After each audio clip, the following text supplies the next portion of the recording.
Chinese cars, proof that you can polish a turd. The year is 2009 and Chinese company Great Wall has just launched in Australia. They bring with them two cars, the SA220, which is a rip-off of the D22 Navara and the Holden Rodeo, and the V240, or as I like to call it, the pufferfish on wheels. And surprisingly, they sold pretty well. Until people realised they were pieces of shit and they found asbestos in the engine bays.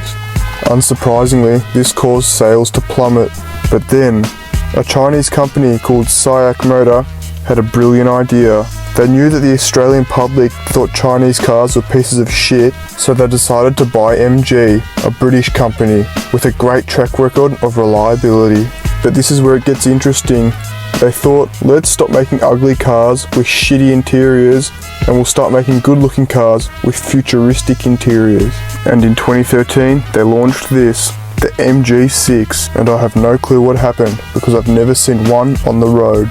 But then 3 years later, they released this, the MG3, and it was the same story.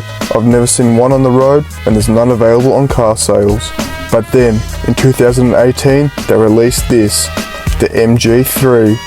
Again, it came with a modern, futuristic interior with a touchscreen and anti-slip safety mat door cards. And all of this luxury was paired with a 1.5 litre 4-cylinder engine that was capable of putting out a whopping 82 kilowatts. This thing was a machine. And all of this for just $11,000.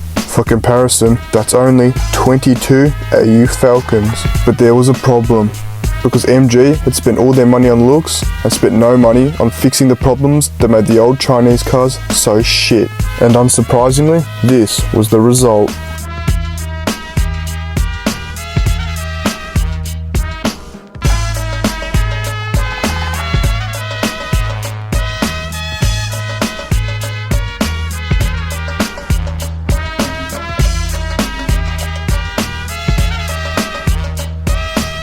But this wasn't an MG exclusive problem.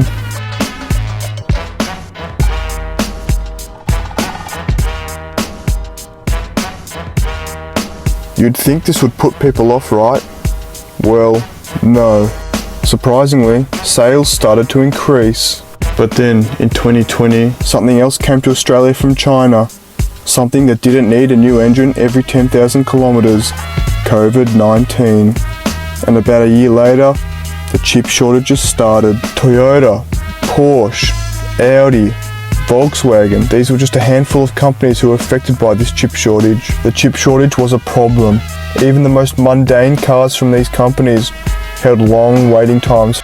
This left buyers with three options. The first option was to wait till 2023 to get their 2022 model car. The second was to buy a second-hand car, and the third dodgy option was to buy a Chinese car.